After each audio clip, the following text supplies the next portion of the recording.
بھی نوٹس کیا گیا تھا آپ لوگ خالی. اچھا نوٹس آیا تھا. اچھا اس کے اندر سب میں لوگ رہ رہے تھے, ہر اپارٹمنٹ میں سب میں رہ رہے تھے. کچھ میں آج سامان بھی نکالا ہے, کچھ نکل بھی رہے تھے آج کے آج. کسی نے نا انہوں نے بولا تھا گرنے والی ہے اس لیے خالی کرو کہ آپ جاؤ کہیں بھی رشتے دار کے گھر. لیاری میں گرنے والی عمارت 2 روز قبل ایک طرف جھک گئی تھی. عینی شاہدین کے مطابق عمارت خالی کرنے کا نوٹس ملنے کے بعد لوگ سامان نکال رہے تھے کہ حادثہ پیش آیا. 5 منزلہ عمارت میں 40 سے زائد فلیٹس. کمشنر افتخار شلوانی کہتے ہیں عمارت میں 7 سے 8 خاندان موجود تھے. 30 کے قریب افراد ابھی ملبے تلے دبے ہیں. ادھر گرنے والی عمارت سے ملحقہ بلڈنگ بھی متاثر ہو گئے.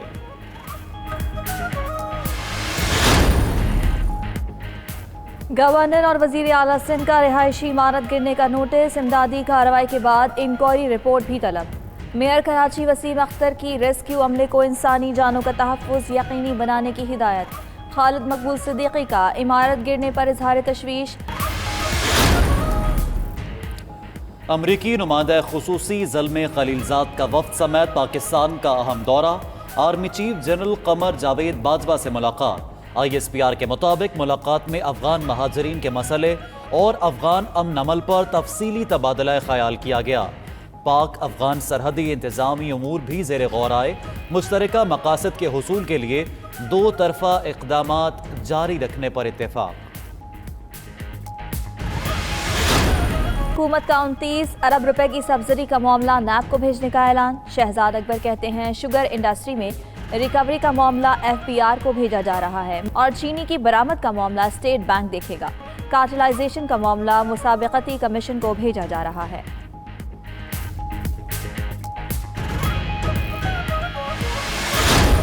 پچھلے 20-25 سال کی سبسڈی کے خلاف بھی نیب کو ریفرنس بھیجنے کا فیصلہ. شہزاد اکبر کہتے ہیں 90 کے دہائی میں ایک بڑے خاندان نے بھارت کو بہت چینی سپلائی کی اور بہت سبسڈی لی. شاہد خاقان نے سلیمان شہباز کی ایما پر سبسڈی کے نام پر عوام کو 20 ارب کا چونا لگایا. حکومت کا شوگر پالیسی پر حماد اظہر کی سربراہی میں کمیٹی بنانے کا بھی اعلان. کمیٹی چینی کی لاگت اور قیمت کا تعین کرے گی.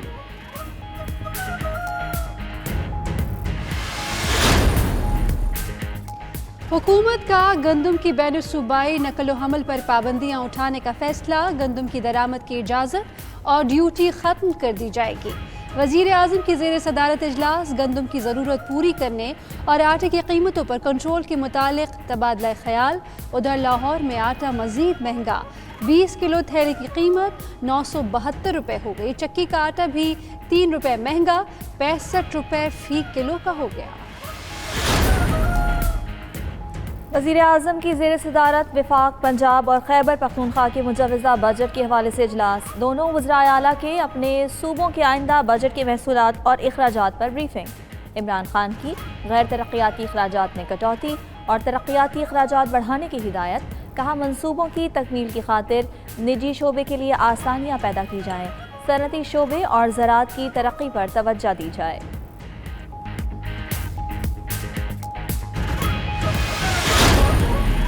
$9,500 کے قریب پاکستان اسٹیل مل کے ملازمین کو نکالنے کا فیصلہ کر دیا گیا ہے. 19,000 ایکڑ زمین جس کی ملکیت جس کا مالک صوبہ سندھ ہے. سندھ کی صوبائی حکومت ہے اور اگر وفاقی حکومت نے CCI کی منظوری کے بغیر صوبہ سندھ کی حکومت کو اعتماد میں لیے بغیر کوئی فیصلہ کیا تو ہم اس کو ریزسٹ کریں گے اور ہم اس کو نہیں ہونے دیں گے. پیپلز پارٹی کا پاکستان سٹیل ملز کے ملازموں کو نکالنے پر مزاحمت کا اعلان. سعید غنی کہتے ہیں سٹیل ملز وفاق سے نہیں چلتی تو سندھ چلانے کو تیار ہے. ملز کی 19,000 ایکڑ زمین سندھ کی ملکیت ہے جو وہ واپس لے سکتا ہے. شہباز گل کہتے ہیں پیپلز پارٹی مگرمچھ کے آنسو بہا رہی ہے. فردوس نقوی بولے خسارے والے اداروں کی نجکاری تحریک انصاف کے منشور میں شامل ہے. پیپلز پارٹی کے زیر اہتمام بلاول ہاؤس لاہور میں آل پارٹیز کانفرنس. نون لیگ، قاف لیگ، JUI اور JUP کے رہنماؤں کی شرکت. قمر زمان قائرہ کہتے ہیں اپوزیشن کے خلاف نیب نیازی گٹھ جوڑ کھل کر سامنے آ چکا. رانا ثنا بولے حکومت اگر 18ویں ترمیم ختم کرنے میں سنجیدہ ہے تو اس میں تبدیلیاں کرا لے.